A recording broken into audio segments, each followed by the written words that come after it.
ओम सर्वस्वरूपे सर्वे सर्वशक्ति समन्विते भविस्त्राई no Durga Devi नमस्तुते।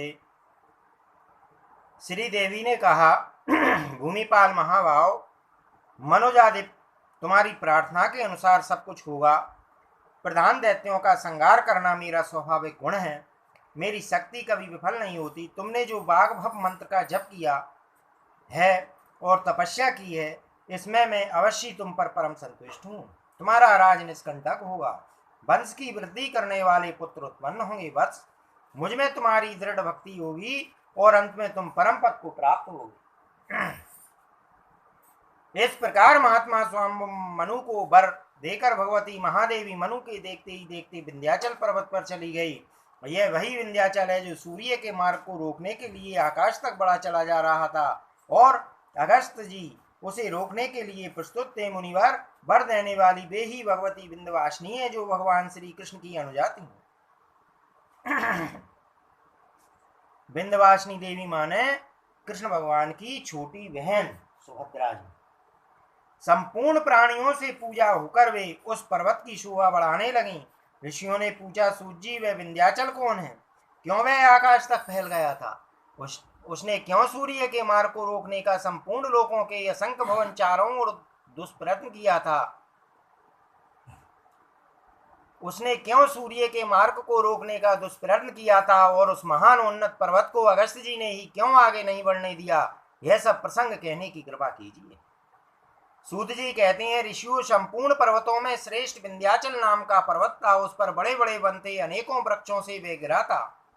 पुष्पों से लदी हुई लताओं और बल्लरियों ने उसे आच्छादित कर रखा था। मृग, वराह, महर्षि, व्याघ्र, शार्दुल, वानर, खरगोश, भालू और श्रृंगाल, ये अत्यंत हष्टपुष्ट एवं अत्यंत चंचल वन पशु उस पर्वत पर चारों ओर सदा घूमते रहते थे।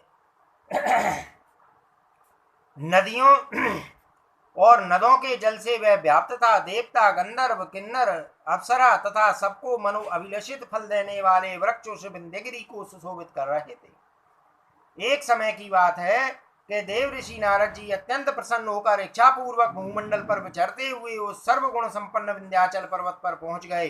देव ऋषि नारद जी को देखकर बुद्धिमान विंध्याचल तुरंत उठ गया और उसने मुनि को उत्तम आसन पर बैठाकर उन्हें पाद और अर्ध अर्पण किया। जब सुखपूर्वक प्रसन्न होकर नारद जी बैठ गए, तब पर्वतराज ने उनसे पूछा।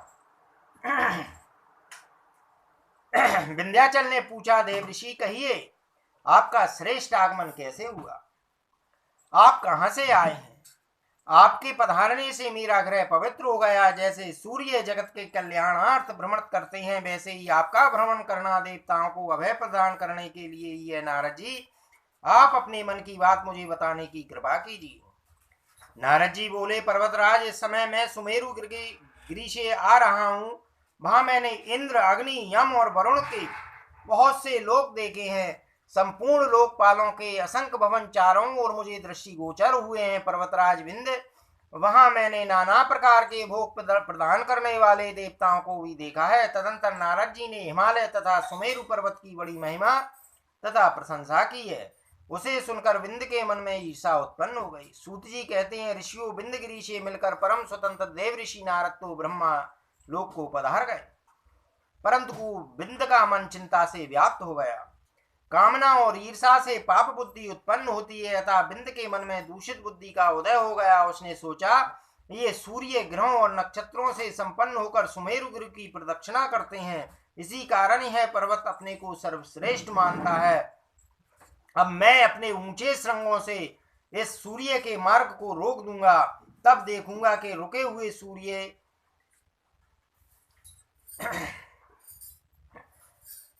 किस प्रकार उसकी परिक्रमा करते हैं। इस प्रकार जब मैं सूर्य का मार्ग रोक दूंगा, तब निश्चय है कि सुमेरु पर्वत का सारा अभिमान चूर चूर हो जाएगा। यों विचार करते हुए विंध्यगिरि ने अपने शिखरों को आकाश तक फैलाया। विंध्याचल पर्वत माने चंदेरी से चित्रकूट तक है जो पर्वत, वह महान उत्तंग श्रृंगों से सूर्य के संपूर्ण मार्गों को रोककर प्रतीक्षा करने लगा कि कब सूर्य उदय हो और कब मैं उसे रोकूं। इस प्रकार विचार करते करते रात्रि व्यतीत हो गई और विमल प्रभात काल आ गया। सूर्य अपनी किरणों से अंधकार को दूर करने लगे। उदयाचल पर उदय होने के लिए उनकी झलक मिलने लगी। उनकी शुभ किरणों से आकाश प्रकाशित हो गया। कमल खिलने लगे और कुमुदनी संकुचित होने लगी। संपूर्ण प्राणी अपने अपने कार्यों में तत्पर हो गए। परहान, अपराह्न और मध्याह्न के विभाग से देवताओं के लिए हव्य, कव्य एवं भूतबली आदि का संवर्धन करते हुए प्रकाशमान सूर्य क्रमशः वियोगिनी प्राची और अग्नि दिशा को आश्वासन देकर दक्षिण दिशा के लिए प्रशस्तित हुए। त्यागी हुई दिशाएं इस प्रकार वियोग की अग्नि से संतप्त होती मानो ग्रह से आतुर कामनियां हों, किंतु सूर्य आगे नहीं बढ़ सके। उन्हें पता लगा कि सुमेरु से स्पर्धा करके विंध्य पर्वत ने उनके मार्ग को रोक दिया है। सूर्य बड़ी चिंता करने लगे, परंतु उन्हें मार्ग नहीं मिला।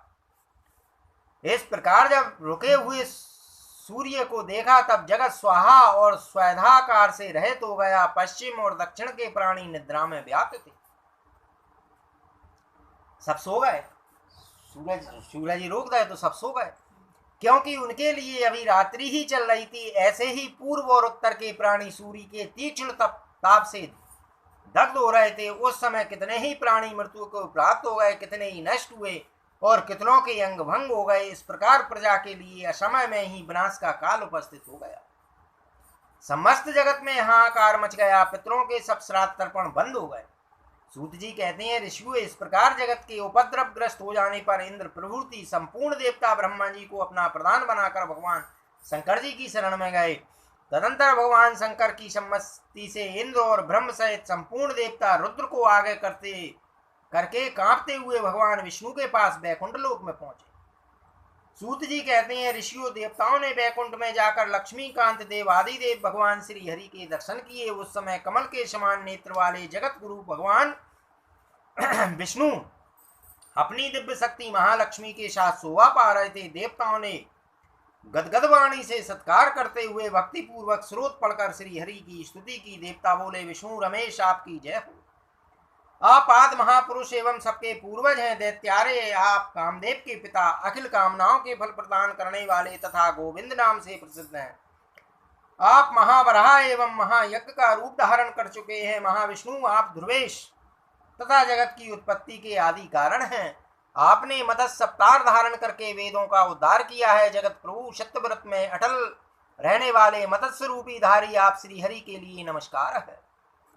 देवताओं का कार्य सिद्ध करने वाले दया सागर दैत्यारे, आपकी जय हो। अमृत की प्राप्ति करने वाले प्रभु, आप कूर्म रूपधारी को नमस्कार है। आदि दैत्य हिरण्याक्ष का वध करने के लिए सूकर रूपधारी आप भगवान की जय हो। पृथ्वी का उद्धार करने के लिए उद्योगशील आप भगवान बारहा को नमस्कार है। जिन्होंने नरसिंह अवतार धारण करके महान दैत्य हिरण्यकश्यपु को नखों से विदीर्ण कर दिया, उन भगवान नरसिंह के लिए नमस्कार है। राजा बलि त्रिलोकी के ऐश्वर्य से मोहित था, आपने वामन रूप धारण करके उसकी संपत्ति छीन ली थी। उन वामन रूपधारी आप भगवान को नमस्कार है। आप जमद अग्नि मुनि के यहाँ रेणुका के गर्भ से प्रकट हो चुके हैं। दुष्ट क्षत्रियों का संहार करना आपका उद्देश्य था। कार्तवीर्य से आपकी घोर शत्रुता थी। आपके उस परशुराम अवतार को नमस्कार है। पुलस्त नंदन दुराचारी रावण के सिर काटने में परम कुशल तथा अनंतता पराक्रमी आप भगवान दाशरथी राम को नमस्कार है। प्रभु कंस और दुर्योधन आदि राक्षस राजाओं के लिए लाक्षण स्वरूप थे। उनके भार से पृथ्वी दबी जा रही थी। आप महाप्रभु ने उन दुष्टों का संहार कर डाला। आपके द्वारा धर्म की स्थापना हुई और पाप का अंत हुआ। विभो, उन आप भगवान श्री कृष्ण स्वरूप को नमस्कार है। भगवान निंदित यज्ञ का उच्छेद करने तथा पशु हिंसा रोकने के लिए आप बौद्ध अवतार धारण कर चुके हैं। उन बुद्ध रूपधारी आप भगवान को नमस्कार है। प्रभु, अखिल जगत मलेच्छमय बन गया था। दुराचारी नरेश प्रजाओं को सता रहे थे। ऐसी स्थिति में आप कल के रूप से जगत में पधारे थे। उन देवादि देव आप प्रभु को नमस्कार है। आपके ये 10 अवतार भक्तों की रक्षा तथा दुष्ट दैत्यों का संहार करने के लिए ही हुए हैं। अतएव आप सर्व दुखारी कहलाते हैं। भक्तों का संकट दूर करने के लिए ही आपने मोहिनी नामक स्त्री तथा जल जंतुओं हंस आदि का रूप धारण किया था। आपकी जय हो प्रभु। आपके अतिरिक्त दूसरा कौन दया सागर हो सकता है। इस प्रकार देवादि देव पीताम्बरधारी भगवान श्री हरि की स्तुति करके उन सभी प्रधान देवताओं ने भक्ति पूर्वक भगवान को साष्टांग प्रणाम किया। उनकी स्तुति सुनकर गदा धारण करने वाले भगवान पुरुषोत्तम प्रसन्न हो गए। हर्ष प्रकट करते हुए उन्होंने उपस्थित समस्त देवताओं से कहा। श्रीमन भगवान बोले, देवताओं, मैं तुम्हारी स्तुति से प्रसन्न हूं। अब तुम्हें मन में संताप नहीं करना चाहिए, मैं तुम्हारे अत्यंत दुसह दुख को दूर कर दूंगा। देवताओं, तुम मुझसे परम दुर्लभ वर मांग लो। इस स्तुति के फलस्वरूप मैं परम प्रसन्न होकर तुम्हें वर देने के लिए उद्यत हूँ। देवताओं, जो मनुष्य प्रातः काल उठकर इस स्तवन का पाठ करेगा उसकी मेरे प्रति अपार श्रद्धा होगी और शोक कभी भी उसका स्पर्श नहीं कर सकेगा। दरिद्रता उसके घर पर आक्रमण न कर सकेगी, उसे किसी प्रकार की व्याधि नहीं होगी। बेताल ग्रह और ब्रह्म राक्षस उसे नहीं सता सकेंगे। बात पित्त कफ और संबंधी बीमारियों से वह ग्रसित नहीं होगा। कभी भी उसकी अकाल मृत्यु नहीं होगी, उसकी संतान दीर्घजीवी होगी। इस स्रोत का पाठ करने वाले पुण्यात्मा पुरुष के गृह में सुख आदि भोग की सभी सामग्रियां सदा उपस्थित रहेंगी। अधिक कहने से क्या प्रयोजन है। स्रोत संपूर्ण अर्थों का परम साधक है। स्रोत का पाठ करने से मनुष्यों के लिए भक्ति और मुक्ति सुलभ रहेगी। देवताओं, तुम्हें जो दुख हो उसे संदेह छोड़कर बतलाओ, मैं तुम्हारा दुख दूर करने के लिए प्रस्तुत हूँ। इस प्रकार भगवान श्री हरि के वचन सुनकर देवादि देव का मन प्रसन्नता से भर गया। वे पुनः भगवान वृषा कपिशे कहने लगे। सूत जी कहते हैं, ऋषियों, भगवान लक्ष्मीकांत श्री हरि की वाणी से देवताओं को परम आश्वस्त कर दिया। वे सब अत्यंत प्रसन्न होकर भगवान से यूं कहने लगे। देवता बोले, सृष्टि स्थिति और संहार करने वाले देवादि देव भगवान महाविष्णु इस समय बिंद पर्वत सूर्य के मार्ग को रोककर खड़ा है। महाविभो, उसके द्वारा सूर्य के मार्ग का अवरोध हो जाने से हमें भाग मिलना दुर्लभ हो गया है। अतः अब हम क्या करें और कहाँ जाएं। भगवान श्री हरि ने कहा, महानुभाव देवताओं, जो अखिल जगत की जननी तथा कुल की अभिवृद्धि करने वाली भगवती आद्या है, उनके उपासक परम तेजस्वी अगस्त्य मुनि इस समय काशी में विराजमान है। विंध्य पर्वत के उत्कर्ष को वे ही रोक सकेंगे। देवताओं, काशी कल्याण प्रदान करने के लिए सर्वोत्तम स्थान है। तुम वहां जाओ और परम प्रतापी दुष्बर अगस्त्य को प्रसन्न करके उनसे इस विषय में याचना करो। सूत जी कहते हैं, ऋषियों, इस प्रकार भगवान विष्णु से आदेश प्राप्त करके वे प्रधान देवता संदेह रहित होकर नम्रता पूर्वक काशीपुरी को गए। मणिकर्ण का घाट पर भक्ति के साथ उन्होंने गंगा में स्नान किया। तत्पश्चात वे मुनिवर अगस्त के परम पवित्र आश्रम पर आए। मुनिवर अगस्त अपने पवित्र आश्रम में विराजित थे। समस्त देवता दंड की भांति उनके चरणों में गिरकर बार बार प्रणाम करते हैं। देवताओं ने कहा, भूदेव, आप दुष्गणों के स्वामी, मान एवं पूज हैं। आपने वातापी के बल को नष्ट कर दिया है। आप घट से प्रकट हुए हैं, आपके लिए नमस्कार है। भगवान अगस्त, आप लोपा मुद्रा के प्राणनाथ, मित्रावरुण से प्रकट संपूर्ण विद्याओं के भंडार तथा शास्त्र योनि हैं, आपके लिए नमस्कार है। जिनके उदय होने पर नदियों के जल स्वच्छ एवं प्रसन्न हो जाते हैं, उन आप दुष्वर अगस्त के लिए हमारा प्रणाम स्वीकार हो। काश संज्ञक पुष्प को विकसित करने वाले, लंका गमन के अभिलाषी भगवान राम के परम प्रिय, जटा कालाप से संपन्न एवं शिष्यों से परम सुशोभित आप वीरवर अगस्त की जी हमारा प्रणाम स्वीकार करें। महामुनि, सभी देवता आपकी स्तुति करते हैं। आपकी जय हो गुणनिधे, आप सबसे श्रेष्ठ एवं आदरणीय हैं। आप सपत्नी दुष्वरों को नमस्कार है। स्वामिन, आप प्रसन्न हो जाएं। हम आपकी शरण में आए हैं। परम दुते दुस्तर विंध्य द्वारा संतृप्त होकर हम महान क्लेश का अनुभव कर रहे हैं। देवताओं के इस प्रकार स्तुति करने पर परम धार्मिक दुष्वर अगस्त मुनि हंसते हुए प्रसन्नता पूर्वक शब्दों में कहने लगे। मुनिवर अगस्त जी बोले, देवताओं, आप लोग परम श्रेष्ठ पुरुष हैं। त्रिलोक आपका शासन मानता है। आप सभी महानुभाव लोकपाल हैं। निग्रह और अनुग्रह करने में आपकी पूर्ण क्षमता है। जो अमरावतीपुरी के स्वामी, वज्र जैसे आयुध को धारण करने वाले तथा मरुद गणों के नायक हैं, 8 प्रकार की सिद्धियां जिनके द्वार पर विराजती हैं, वे ही ये शक्र हैं।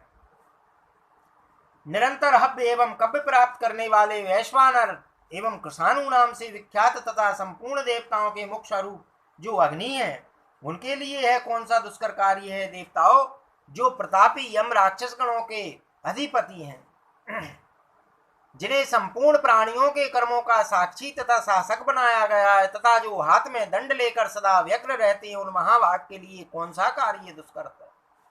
तथापि देवताओं, मेरी शक्ति से सिद्ध होने वाला जो भी कार्य हो उसे आप कहें, मैं उसे पूर्ण करने के लिए अवश्य प्रयत्न करूंगा। मुनिवर अगस्त के ऐसे वचन सुनकर उन प्रधान देवताओं के मन में पूर्ण विश्वास हो गया। वे अधीर होकर अपना अभिप्राय बताने लगे। बोले, महर्षि, विंध्य पर्वत ने सूर्य के मार्ग को रोक लिया है।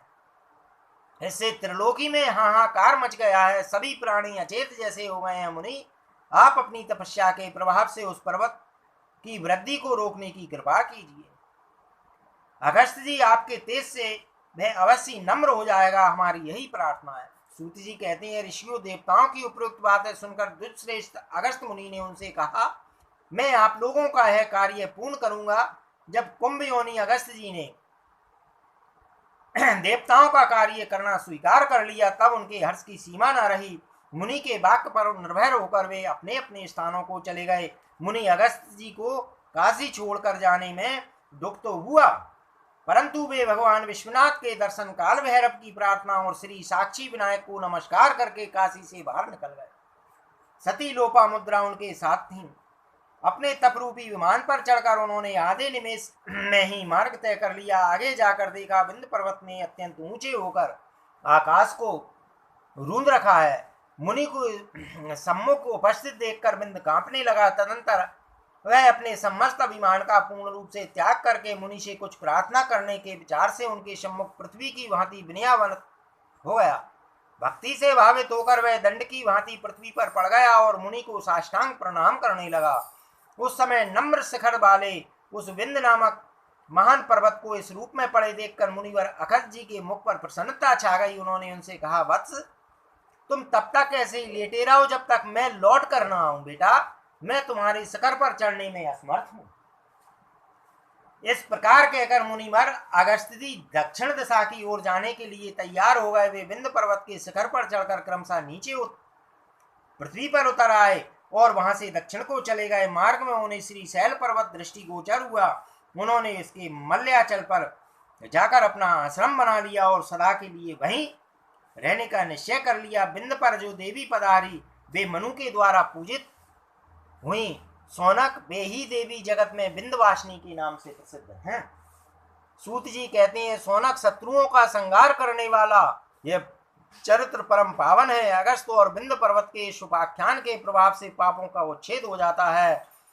भक्ति पूर्वक इसका श्रवण करने से सकामी पुरुष के सभी मनोरथ पूर्ण होते हैं। इस प्रकार स्वामी मनु ने भक्ति पूर्वक देवी की आराधना करके अपने मनवंतर भर पृथ्वी पर राज कर लिया। सौम्य मनवंतर से संबंध रखने वाला है उपाख्यान तुम्हारे सामने मैंने कह सुनाया है। भगवती श्री देवी का प्रथम चरित्र है। अब तुम्हें कौन सा प्रसंग सुनाऊं?